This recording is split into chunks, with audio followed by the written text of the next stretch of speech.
فأنا ناصح لإخواني بالصدع بالحق تبيض وجوههم. السكوت في مسألة الحزبية يضرها، فاصدع بما تؤمر وأعرض عن المشركين. سلامي على دماج ورجالها والشيخ يحيى ودار العلم يا سعد بانيها. وفي الصحيحين من حديث أبي بكر, dan di dalam Sahihain dari hadisnya Abi Bakrah Nufai bin al-Harith. Abu Bakrah namanya adalah Nufai ibn al-Harith radhiyallahu ta'ala anhu. Anna Nabiyya sallallahu alaihi wasallam qala fa inna dima'akum wa amwalakum wa aradakum alaikum haram ka hurmati yaumikum hadha fi baladikum hadha fi syahrikum hadha. Maka sesungguhnya darah-darah kalian dan harta-harta kalian dan kehormatan-kehormatan kalian atas kalian sendiri itu haram. Sesama kalian atas sesama kalian itu haram. Maka kehormatan seorang mukmin dan mukminah ini adalah haram, tidak boleh dilanggar kecuali dengan hak.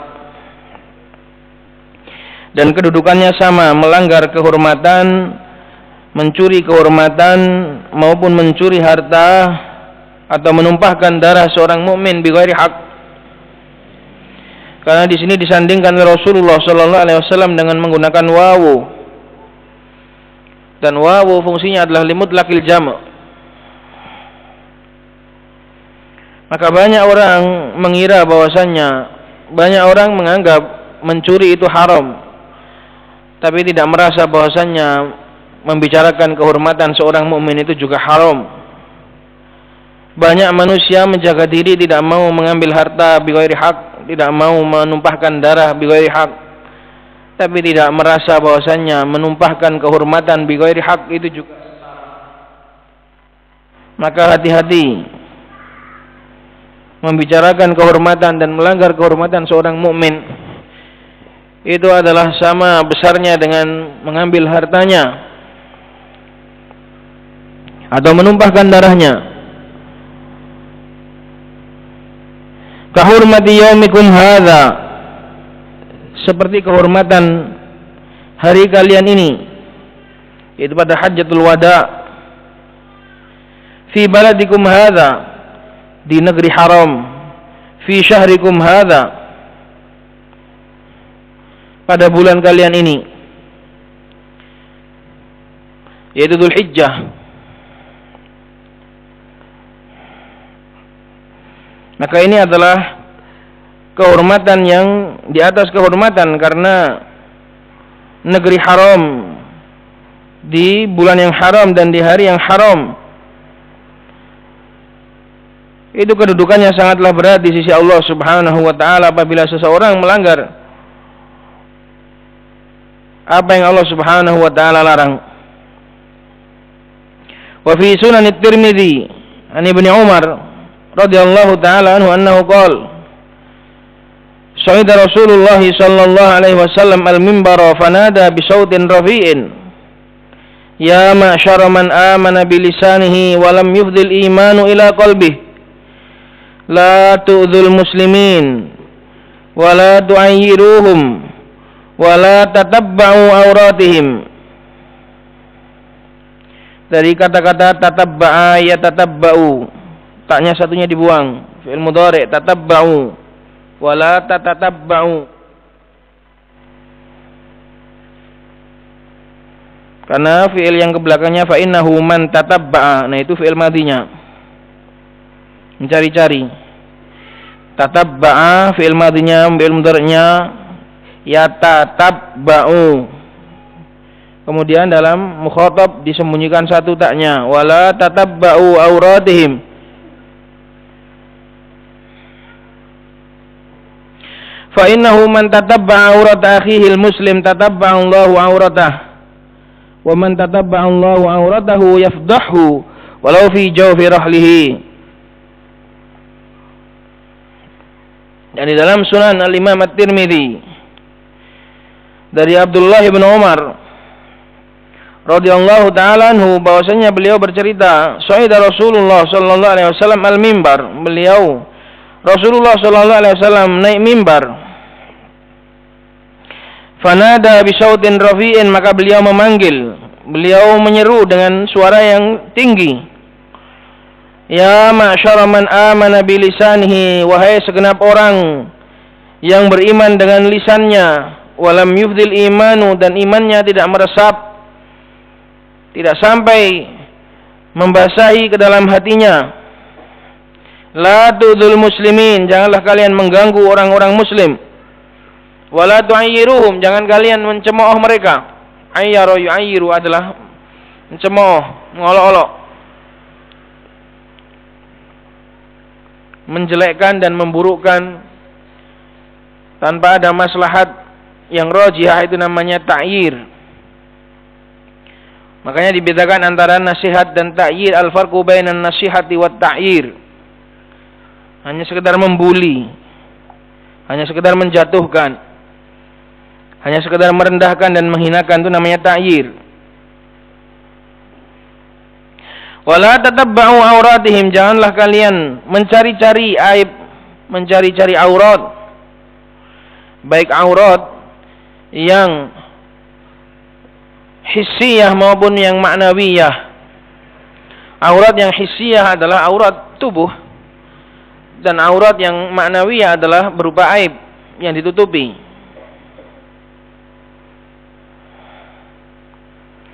Fa innahu man tatabba'a aurat akhihi, karena sesungguhnya dhamir syan, karena sesungguhnya barang siapa yang mencari-cari aib saudaranya sesama muslim, maka Allah Subhanahu wa taala juga akan menampakkan auratnya.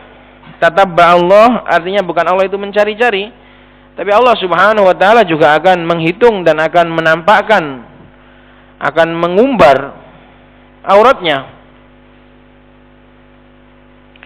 Karena kata-kata tatabbu ini menunjukkan usaha dan terus-menerus mencari-cari, bukan hanya mencari sekali tapi terus-menerus mencari-cari. Maka Allah Subhanahu wa taala juga akan membongkar aibnya, bukan hanya membongkar, bahkan mengumbar yang selama ini Allah Subhanahu wa taala tutupi. Wa man tatabba Allahu aurata, dan barang siapa yang Allah Subhanahu wa taala bongkar aibnya, yafdahu, barang siapa yang Allah Subhanahu wa taala sudah inginkan bagi dia auratnya akan terbongkar, maka akan terbongkar. Allah akan membongkarnya walau fi jawfi rahlihi, meskipun ia berada di dalam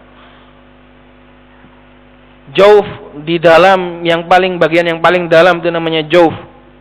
Rahlihi kendaraannya atau kediamannya. Maka hadis ini adalah peringatan yang keras dari Rasulullah sallallahu alaihi wasallam, dan beliau awali dengan panggilan yang sangat gak enak. Ini dari awal Rasulullah sallallahu alaihi wasallam sudah memanggil dengan panggilan yang menyakitkan. Wahai orang-orang yang cuma beriman dengan lisannya tok, kalian itu imannya belum masuk ke dalam hati. Sebagai dalil bahwasanya orang yang suka mengganggu kaum muslimin, yang suka membuli kaum muslimin, yang suka mencari-cari auratnya kaum muslimin, ini adalah orang yang cuma ngaku-ngaku iman dalam mulutnya. Mengaku sebagai seorang mukmin ini cuma variasi doang, cuma di mulut, di lisan saja, belum meresap sampai ke dalam hatinya. Karena kalau seandainya iman itu meresap ke dalam hati, ia akan mengajak kepada kebaikan. Sedangkan ini adalah perbuatan-perbuatan buruk. Dan juga sebagai dalil bahwasannya betapa orang itu, banyak dari orang itu hanya mudah untuk mengungkapkan iman dengan lisan, hanya indah dalam kata-kata, betapa mudahnya untuk mengatakan kebaikan, betapa mudahnya untuk mengatakan keimanan, tapi yang sulit itu adalah membuktikannya. Dan juga sebagai bukti bahwasannya ini adalah perbuatan yang sangat buruk, mirip dengan perbuatannya munafikin. Karena munafikin mereka juga memiliki sifat seperti ini, suka membuli. Sebagaimana dalam hadis turunnya ayat la ta'tadiru qad kafartum ba'da imanikum. Ketika kaum mukminin sedang pergi jihad, munafikin mereka berada di atas tempat yang tinggi, kemudian cuma bisanya ngomen dan komentar terhadap kaum muslimin dan menjelek-jelekkan mereka. Ini adalah sifatnya munafikin. Maka perbuatan membuli dan menghinakan orang, suka merendahkan dan suka menjelek-jelekkan bighairi haq, ini adalah wataknya munafikin. Seorang mukmin harus menjauh dan menjauhkan diri darinya. Dan juga sebagai dalil bahwasannya semua manusia memiliki aurat. Karena di sini Rasulullah katakan bahwasannya barang siapa yang membuka auratnya seorang muslim, maka Allah juga akan membuka auratnya, menunjukkan nggak perlu Allah Subhanahu wa taala mencari auratnya. Kita semua punya aurat. Kita semua punya amalan, kita semua punya perbuatan yang seandainya perbuatan itu Allah nampakkan, kita akan malu berkumpul dengan manusia.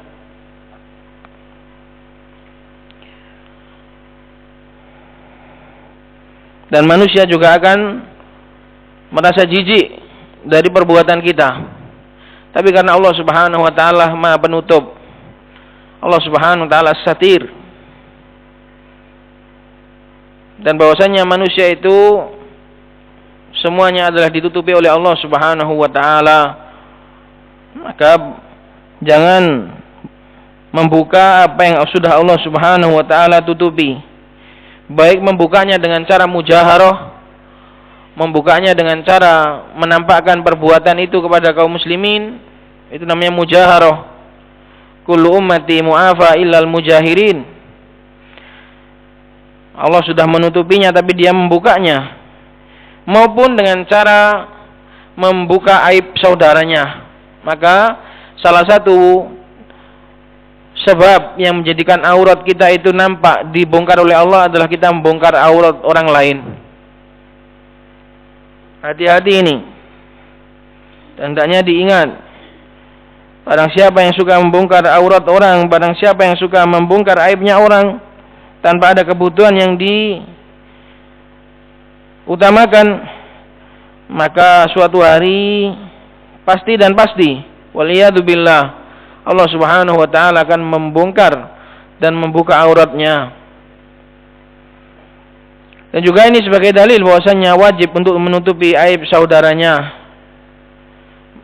Menutupi sekaligus menasihati. Menutupi dalam artian bukan melindungi, bukan dalam artian membela maupun menghalang-halangi dari kebenaran, bukan. Tapi maknanya menutupi adalah sambil menasihati dan juga ditutupi. Dan ada batasnya kapan seseorang berhak untuk ditutupi dan kapan seseorang sudah tidak layak lagi untuk ditutupi. Selama itu adalah aurat-aurat dan aib-aib yang bersifat pribadi, perkara-perkara manusiawi, kekurangan-kekurangan yang kecil, maka itu selayaknya untuk ditutupi. Apalagi membongkarnya tidak ada manfaat kepada kaum muslimin. Adapun aib ataupun aurat yang itu membahayakan kaum muslimin, maka dibongkar demi nasihat. Ad-dinu an-nasihah, ad-dinu an-nasihah. Salah satunya adalah nasihat kepada amatul muslimin. Kalau ada seseorang memiliki aib, yang aib itu sekiranya akan membahayakan kaum muslimin, maka itu dikecualikan dari hadis ini. Karena itu boleh dibongkar demi menjaga maslahat yang lebih besar, yaitu maslahat orang lain daripada maslahatnya dia. Tapi selama aurat, selama aib-aib itu adalah aib-aib yang wajar, lagi pula tidak ada manfaatnya untuk dibuka dan dibongkar, maka wajib untuk ditutupi. Dan juga sebaliknya, salah satu sebab aurat kita ditutupi oleh Allah adalah kita menutupi aurat saudara kita. Man satara musliman satarahullah. Barang siapa yang menutupi seorang muslim, Allah akan menutupi aibnya.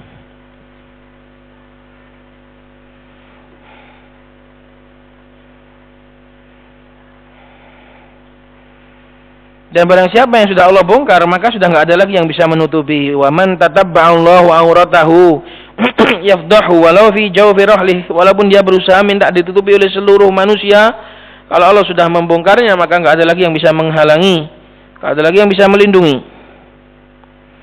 Maka ini bahayanya ghibah, bahayanya membicarakan orang, membicarakan aibnya orang tanpa ada maslahat yang jelas. Ini adalah urdoh, rawan, seorang itu rawan untuk terbongkar aibnya. Waliyadu billah, wa nas'alullah as-salamah wal afiyah.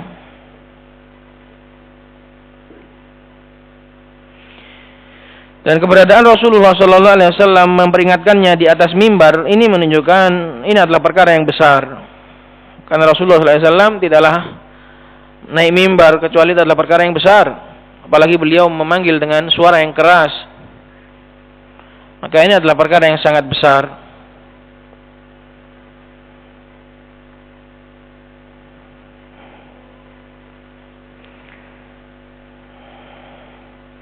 Dan sebagai bukti bahwasanya semakin iman itu bertambah, dan juga hal itu bertambahnya iman adalah dengan bertambahnya ilmu, maka itu akan nampak pengaruhnya bagi seseorang.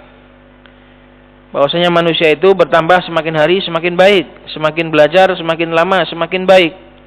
Dulu masih suka ganggu orang, dulu suka bully orang, dulu suka mencela aibnya orang. Ketika sudah iman sudah masuk dalam hatinya, ia pun berhenti dari semua itu.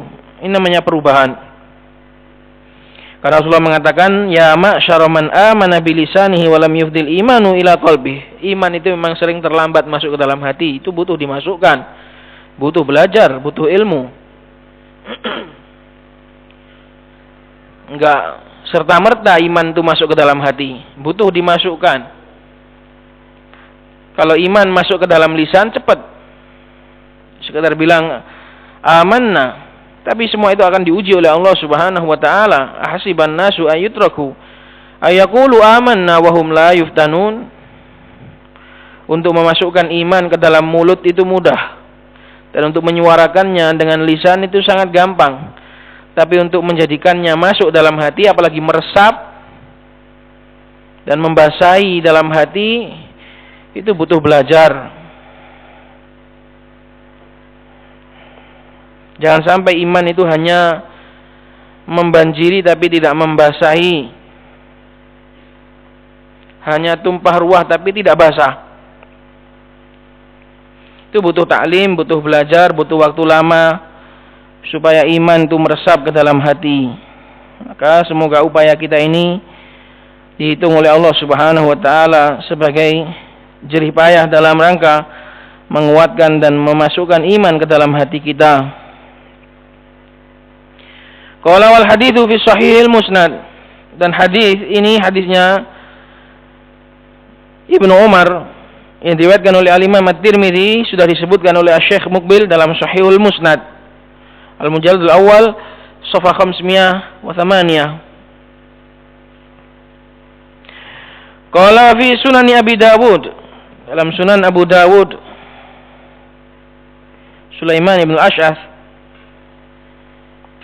Kalau dari Imam At-Tirmidzi adalah Abu Isa Muhammad ibn Isa At-Tirmidzi. An Anas bin Malik radhiyallahu ta'ala anhu annahu qala qala Rasulullah sallallahu alaihi wasallam lamma urija bi marartu biqaumin lahum adfarun min nuhasin yakhmishuna wujuhahum wa sudurahum faqultu man haula ya Jibril qala haula alladziina yakuluna luhuman nas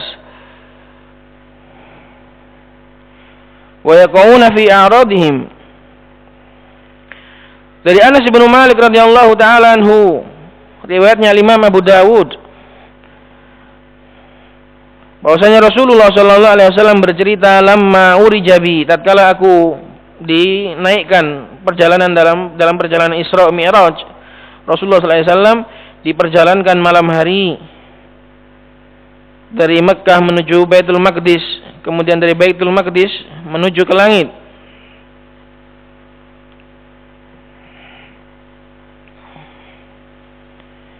tatkala urijabi, tatkala aku diajak naik, marartu biqaumin, aku melewati suatu kaum. Ini adalah gambaran ketika mereka di neraka. Marartu biqaumin maknanya adalah gambaran mereka ketika mereka di neraka nanti. Lahum adfarun min nuhasin, mereka memiliki kuku-kuku dari timah. Yakhmishuna wujuhahum wa sudurahum, mereka melukai wajah-wajah mereka dan dada mereka. Mereka merobeknya sendiri. Waliyadu billah.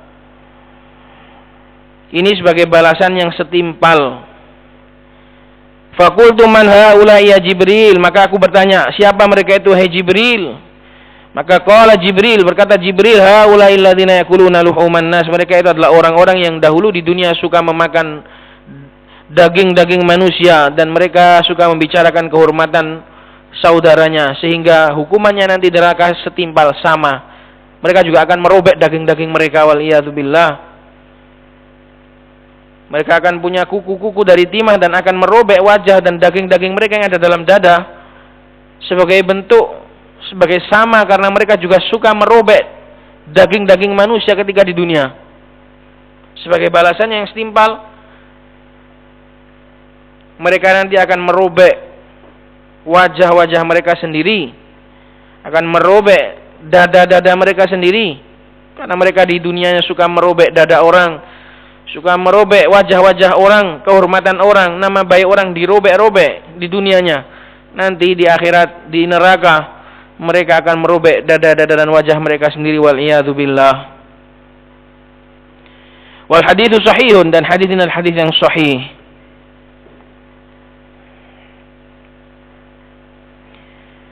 Maka kita mohon pada Allah Subhanahu wa taala perlindungan dari dosa yang satu ini. Qala al-Hafidz Ibnu Katsir, berkata Imam Ibnu Katsir, Abul Fida Ismail Ibn Umar, fi tafsirihi al-mujallad ar-rabi' safhah 215,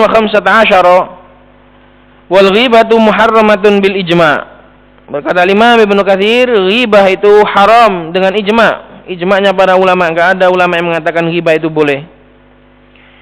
Wala yustathna min dzalika illa ma rajahat maslahatuhu, dan tidaklah dikecualikan dari pengharaman tersebut kecuali apa-apa yang menang, yang maslahatnya itu lebih besar. Kama fil jarhi wat ta'dil wan nasihah, sebagaimana dalam bab jarh wat ta'dil dan juga bab nasihat.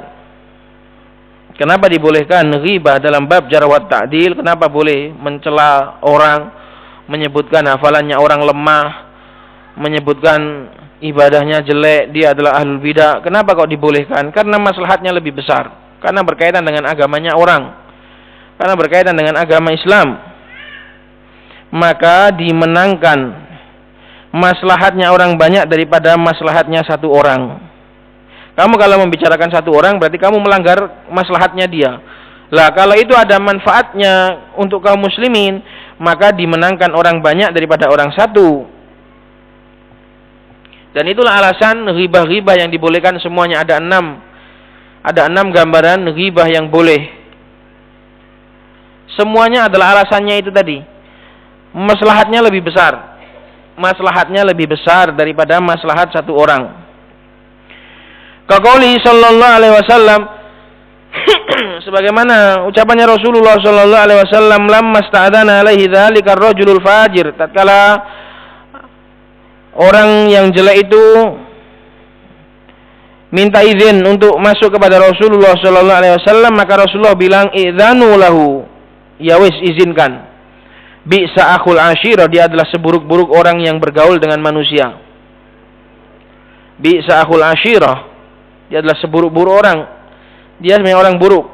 Nah ini Rasulullah mengatakan seperti itu, orangnya belum ada. Ini namanya Rasulullah menyebutkan keburukannya di saat dia belum hadir. Dan ini secara bahasa namanya ghibah. Secara bahasa ini namanya ghibah, tapi dibolehkan. Karena apa?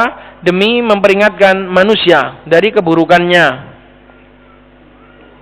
Maka ini namanya mengutamakan maslahat orang banyak daripada maslahat dan kehormatan satu orang.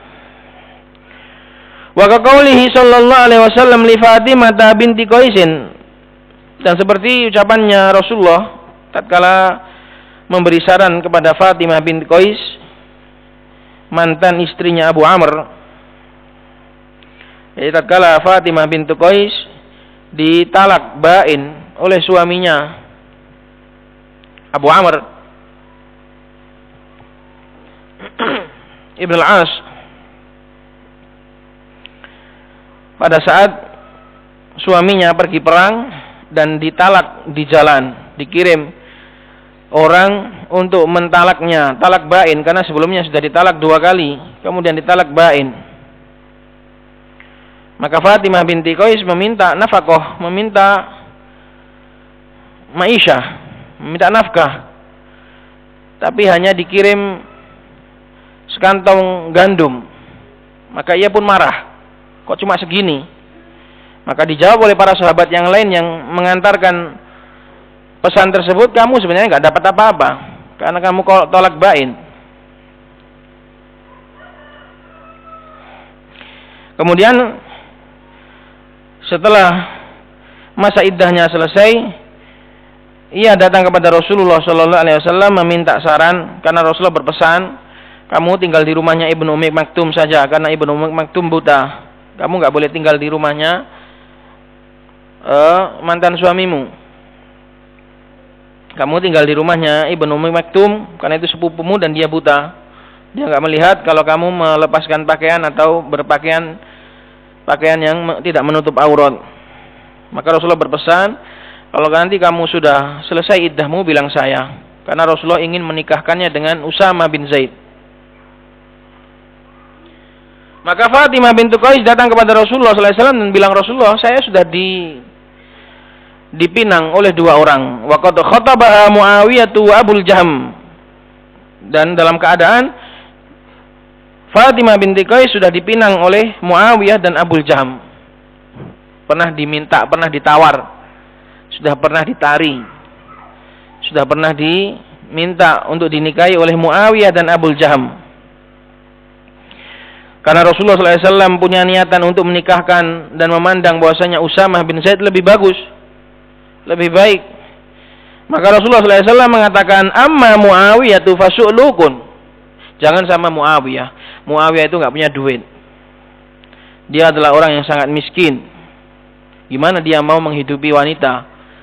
Gimana dia mau menghidupi kamu? Dia sendiri nggak punya harta sama sekali. Wa amma Abul Jahm fala yadau asahu an atiqihi. Adapun Abul Jahm, maka dia adalah seorang yang enggak pernah melepaskan, enggak pernah menanggalkan tongkatnya dari pundaknya. Maknanya di sini qila ma'nahu annahu darrabun linnisa wa qila katsirus safar. Wal awwalu asah qad jaa musarrahan fi ba'di riwayat wallahu alam. Maknanya ini adalah kinayah dari Rasulullah. Ini adalah sebutan kinayah. Dia itu tongkatnya enggak pernah turun. Ada yang mengatakan dia adalah darrabun lisa, banyak memukul wanita, suka mukul, dikit-dikit mukul. Dan ada juga yang mengatakan dia adalah orang yang banyak bepergian. Dan tafsir yang pertama itu lebih sahih.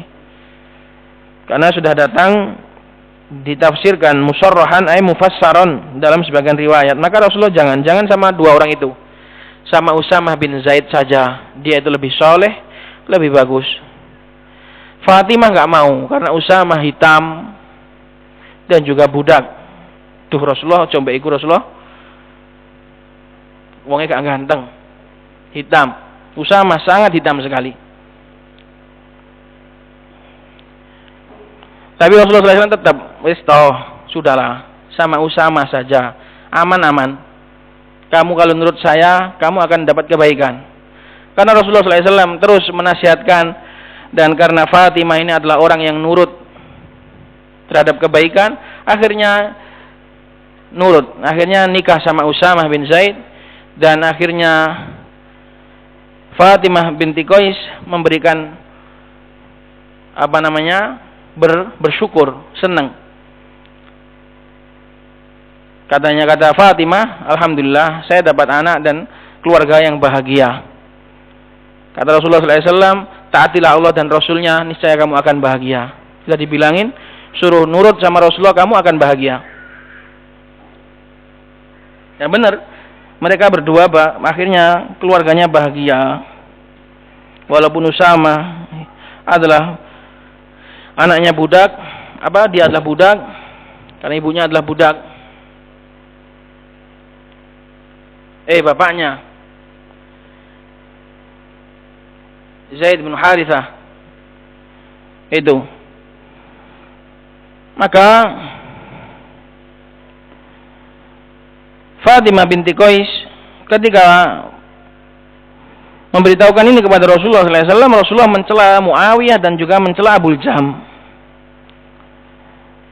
Dan ini dibolehkan demi musyawarah, Maka di sini boleh dikorbankan kehormatannya Muawiyah dan juga boleh dikorbankan kehormatannya Abu Jaham demi siapa? Lah ini kok demi kehormatan Fatimah? Kok boleh? Kehormatan dua orang demi kehormatan satu orang, gimana jawabnya? Ini bukan demi kehormatan satu orang, tapi demi kebahagiaan selamanya. Karena nikah itu untuk selamanya. Maka nggak apa-apa dikorbankan kehormatan sedikit ini saja demi maslahat nikah rumah tangga selamanya. Makanya kalau mau musyawarah nikah itu disebutkan aib-aibnya itu boleh. Makanya saya kalau memberi saran, kalau ada orang nggak seneng atau mau nikah nggak seneng, jangan. Nanti kamu kalau nggak bahagia itu sulit. Nggak semua orang bisa menumbuhkan rasa cintanya. Maka demi kebahagiaan selamanya, Rasulullah SAW mengorbankan kehormatannya Muawiyah dan juga kehormatannya Abu Jaham. Bukan kok demi satu orang, bukan, tapi demi kebahagiaan selama-lamanya. Maka seperti itu boleh. Maka nggak apa-apa disebutkan cacatnya atau aibnya. Karena apa? Karena demi maslahat selamanya, demi maslahat rumah tangga. Di mana rumah tangga itu adalah ibadah salah satu ibadah yang paling panjang. Maka ini boleh. Maka seperti ini adalah boleh. Dan ini adalah celaan terhadap Abu Jaham, karena Abu Jaham suka memukul. Itu nggak benar, nggak bagus. Seorang laki-laki yang suka memukul wanita, boleh memukul wanita tapi dengan adab, dengan batasan-batasan yang sudah diatur oleh Allah Subhanahu wa taala. Fa'idhuhunna wahjuruhunna fil madaji'i wadribuhun. Boleh dipukul tapi bighair mubarrih, enggak sampai membuat cacat atau melukai, enggak sampai melukai. Dan juga itu adalah obat yang terakhir. Sama, memukul wanita ataupun memukul anak, itu semuanya sama. Itu adalah obat yang terakhir. Adapun masalah nggak punya harta, ini tadi karena Rasulullah SAW punya pandangan lain, yaitu Usama bin Zaid. Dan laki-laki, yang namanya laki-laki kalau mau menghidupi wanita ya harus siap bekerja. Jadi bukan berarti kemudian orang kalau miskin nggak boleh nikah, enggak lah. Nanti miskin terus gimana kalau nggak boleh nikah? Bahkan Allah sudah menjamin, Allahul ladzi khalaqakum tsumma razaqakum tsumma walladzi ja'alakum min anfusikum azwaja wa ja'alakum min azwajikum banina wa hafadatan wa razaqakum. Barang siapa yang nikah pasti dijamin rezekinya. Tapi karena Rasulullah di sini punya pandangan lain, maka beliau menasihatkan dan menyebutkan aibnya Muawiyah dan aibnya Abu Jaham. Qala wa kadza ma jara majra dzalik, demikian juga apa yang berjalan searah dengan itu, satu tujuan, yaitu demi maslahat yang lebih besar. Baik lebih besarnya itu karena lebih banyak orangnya, ataupun lebih besar itu dari jangka waktunya, seperti maslahat nikah ini. Mending menyebutkan aib orang sekali daripada kecewa selamanya. Mending kecewa sekali, mending menyakitkan hati saat itu juga daripada menyakiti hati mempelai selama berumah tangga. Kan menyebutkan aib orang itu kan, yang disebutkan itu kan benci karena aibnya disebut. Tapi itu lebih ringan daripada ketika sudah menikah nanti menyesal seumur hidup. nggak bahagia, bertengkar terus, anak nggak keurus karena bertengkar, nggak jadi baik, bahkan bisa futur dan yang semisalnya. Tsumma baqiyatuha 'ala at-tahrim syadid. Kemudian sisanya itu tetap 'ala at-tahrim syadid, masih dalam haram yang sangat ditekankan sekali. Nah, Muawiyah bin Abi Sufyan. Muawiyah bin Abi Sufyan nanti jadi Amirul Mukminin. Disebutkan oleh para ulama, Muawiyah di sini adalah Muawiyah bin Abi Sufyan.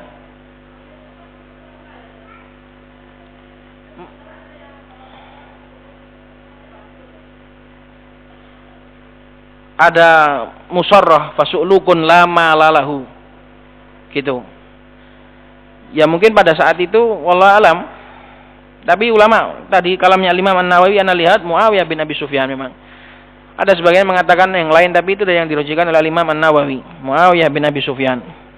Padahal Muawiyah itu pembesar kaumnya. Bisa jadi maknanya juga bakhil. Tapi lafaz hadis dalam riwayat yang lain fasu'lukun la malalahu.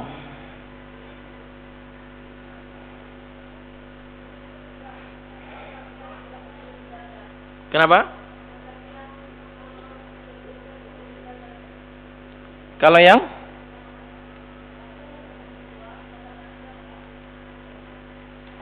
enggak jelas suaranya. 32. Oh ya.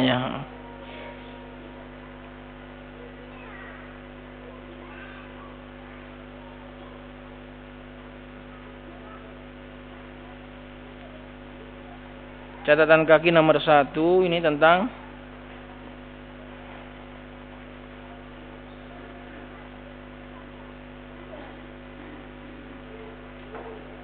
bentar.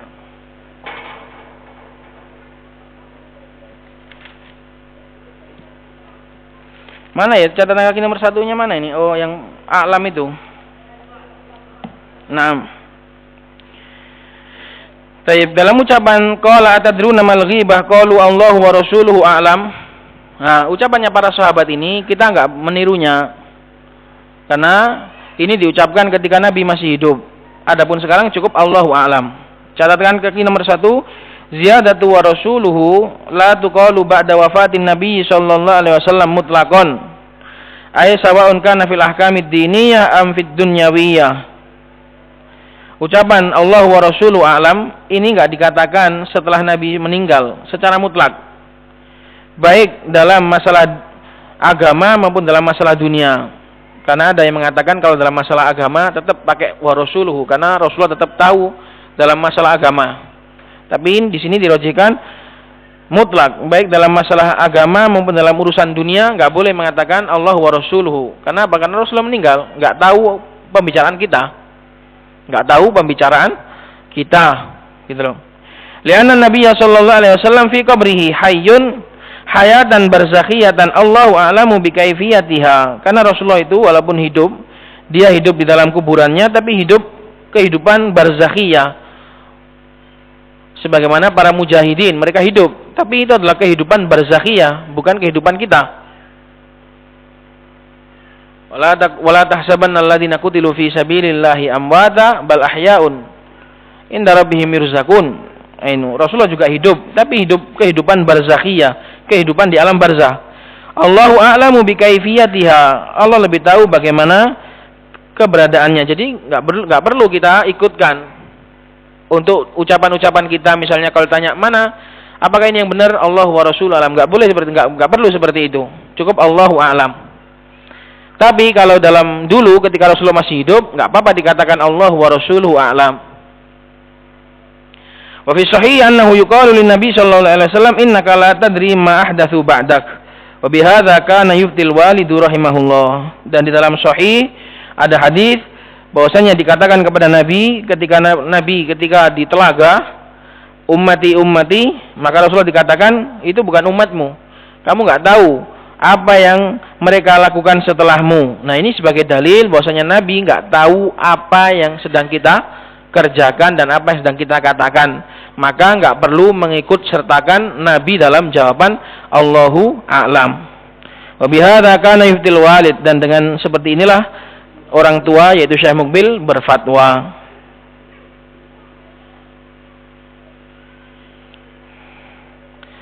Taib itu catatan kaki nomor 1. Kemarin saya lupa saya nggak lihat.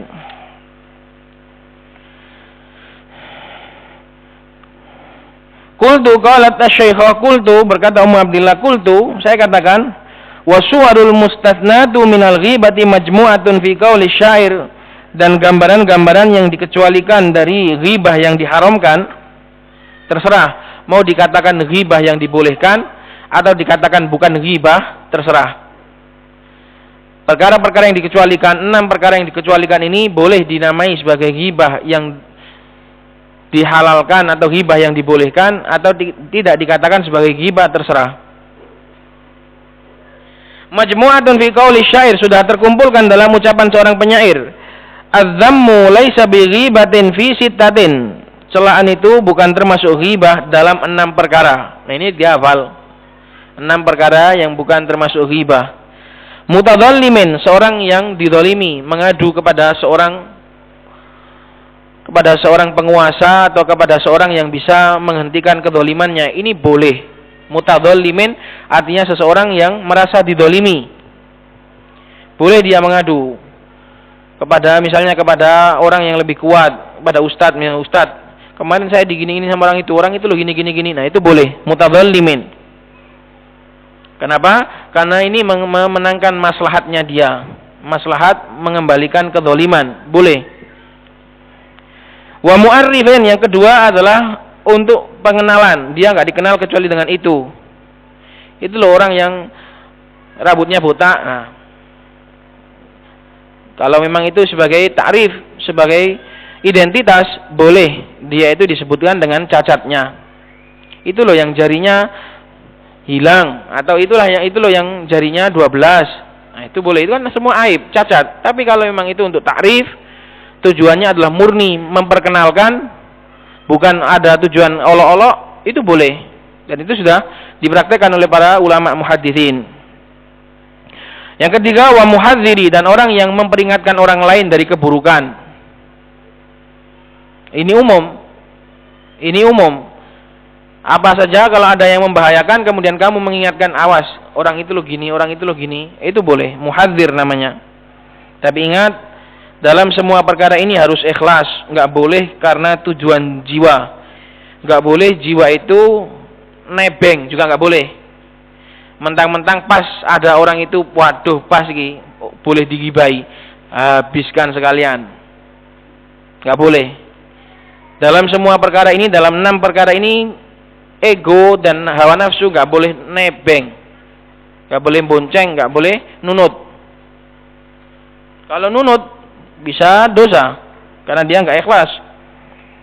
Walimudhirin fiskon, dan yang keempat adalah bagi orang yang mujahir, sudah nggak menutupi diri, menampakkan maksiat secara terang-terangan. Nah, ini boleh dibicarakan, dia sendiri nggak menutup, maka dibicarakan di belakang boleh. Orang tadi itu zina, orang tadi itu minum khamr di sini, nah, boleh. Wa mustaftin, dan orang yang meminta fatwa, seperti Fatimah binti Qais tadi, minta fatwa gimana kalau saya nikah dengan ini. Nah, itu. Wa man talabal i'anata fi izalati munkari, yang keenam adalah orang yang meminta pertolongan untuk menghilangkan kemungkaran sambil menyebutkan kemungkarannya. Itu tadi saya melihat di sana ada orang melakukan gini-gini, ada orang berzina di gubuk saya, siapa si ini, tolong. Nah, itu boleh meminta bantuan untuk menghilangkan kemungkaran. Pokoknya kalau maslahatnya itu ada maslahatnya, ada fungsinya, dan fungsinya itu lebih besar dan dianggap oleh syariat ini, maka boleh. Maka itu boleh. Dan dikategorikan oleh ulama dalam 6 hal ini. Ini hanya secara global 6. Fa'ila semuanya kalau ada maslahat yang lebih besar boleh. Tapi ingat tadi syaratnya 1, Enggak boleh karena hawa nafsu. Selain itu jadi ghibah. Dan alangkah gampangnya ghibah ini dan alangkah jarangnya orang yang sadar. Maka saya harapkan dari kalangan para ummahat maupun ikhwah, kalau ada yang ghibahi kawannya, tolong diingatkan. Itu adalah bentuk ingkarul mungkar yang sangat bagus. Awas ghibah gitu. Dibiasakan biar jadi sensitif, karena kita sudah rata-rata sudah mati rasa dalam bab ghibah ini. Kita rata-rata sudah mati rasa. Maknanya kalau kita ghibah sudah gak kerasa lagi kalau itu ghibah. Maka kalau seandainya ada orang yang menghidupkan rasa tadi, itu semoga Allah membalasnya dengan kebaikan. Qala marji'u hadainil baitain, referensi untuk dua bait ini adalah Subulus Salam dengan nomor 1584. Wanduri al-adillata 'alaiha fi hadzal masdar litamamil faedah, dan kalau mau lihatlah dalil-dalil untuk 6 perkara ini karena semua ada dalilnya dalam referensi tadi Subulus Salam litamamil faedah, untuk sempurnaan faedah. Itu dulu tentang bahayanya ghibah, dan insyaallah akan kita lanjutkan apakah ghibah itu termasuk dosa besar atau dosa kecil, insyaallah pada pertemuan yang akan datang. Subhanakallahumma bihamdik asyhadu an la ilaha illa anta astaghfiruka wa atubu ilaik.